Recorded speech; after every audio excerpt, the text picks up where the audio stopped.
মাযহাবের অর্থ তো পায়খানাও হয়। আবুদের প্রথম হাদিস খুলবেন যে রাসূল সাল্লাল্লাহু আলাইহি ওয়াসাল্লাম যখন মাযহাবে যেতেন তখন পানি নিতেন। ইজা যাহাবাল মাযহাব, যখন তিনি মাযহাবে প্রবেশ করতেন তখন কি নিতেন? পানি। ওই মাযহাবের অর্থ পায়খানা। আমি তো হানাফি মাযহাবে লেখাপড়া করেছি, তাই বলে আমি হানাফিদেরকে গালি দেই না, তবে আমি কিন্তু জাল হানাফি না, প্রকৃত হানাফি। কেন? ইমাম আবু হানিফা হানাফি, আমিও হানাফি। ইমাম আবু হানিফা বলেছেন ইদা সহাল হাদিস ফাহুয়া মাযহাবি। আরে সহিহ হাদিস পেলে ওটা আমি আবু হানিফার মাযহাব। কে বলেছেন? আবু হানিফা। এরপরে উনি আবার বলছেন, হুজুরদেরকে বলছেন, হারামুন আলা মাল্লাম ইয়ারিফ দালিলি আই ইফতিয়া বি কালামি। কোন মুফতির জন্য বৈধ নয় সে আমার কথা দিয়ে দলিল দেবে যতক্ষণ না জানবে এর প্রমাণ কোথায়। এটা হচ্ছে ইমাম আবু হানিফার আকীদা, এটা হচ্ছে ইমাম আবু হানিফার বৈশিষ্ট্য, এটা হচ্ছে আবু হানিফার নীতি। আর আমাদের দেশের নীতি হলো সহিহ হাদিস যতই হোক না কেন আমাদের উল্টাপাল্টা ব্যাখ্যার হাতে টিকাতেই হবে, ঠিক না? আমি কারো বিরুদ্ধে বললাম? আমি আবু হানিফাকে মাথার তাজ মনে করি। কি মনে করি? আমার মাথার তাজ, মাথার মণি কে? ইমাম আবু হানিফা রাহিমাহুল্লাহ। তবে সবচেয়ে বেশি ভালোবাসার পাত্র কে? মুহাম্মদুর রাসূলুল্লাহ সাল্লাল্লাহু আলাইহি ওয়াসাল্লাম, তারপরে সাহাবায়ে কিরাম, এরপরে আমি ইমাম আবু হানিফাকে কি বলি? মাথার তাজ মনে করি। কিন্তু তাই বলে ইমাম আবু হানিফাকে রাসূলের আগে নেই না, আর রাসূলকেও আল্লাহর আগে নেই না। ঠিক আছে না কথা?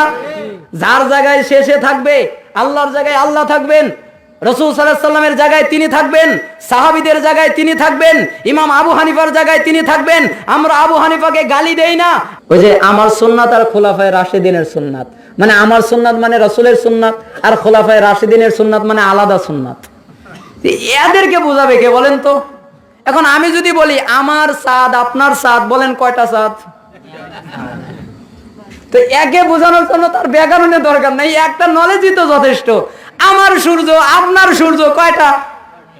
তো আমার আল্লাহ আপনার আল্লাহ কয়টা? তো আমার সুন্নাত খোলাফায়ে রাশিদিনের সুন্নাতে কি করে বুঝলো দুইটা হবে?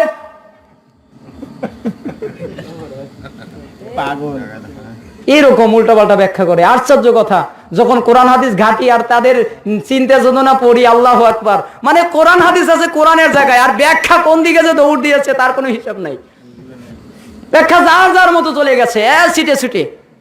তাহলে আমার সুন্নাত আর খোলাফায়ে রাশিদিনের সুন্নাত একটাই, সেটা কি? কোরআন এবং সুন্নাহ হাদিস।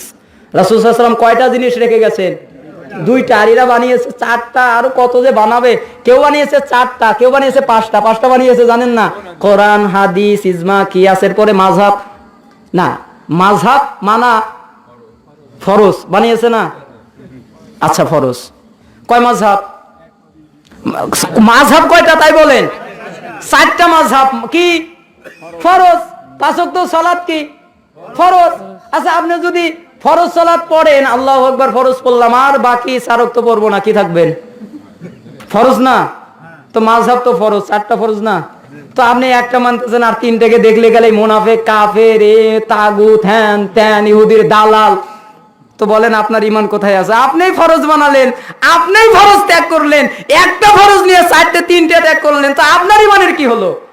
আশ্চর্য কথা। এরা আশ্চর্য কথা বলে যে মাযহাব মানা নাকি ফরজ, মতামত মানা নাকি ফরজ। হ্যাঁ, মাযহাব মানা ফরজ, তবে ওই মাযহাব যা আমরা তালিমুল ইসলামে পড়েছিলাম, তুমকো মাযহাব কা নাম কিয়া হয়, তোমার মাযহাবের নাম কি? জবাব আল ইসলাম, মাযহাবের নাম তো ইসলাম। মানা কি?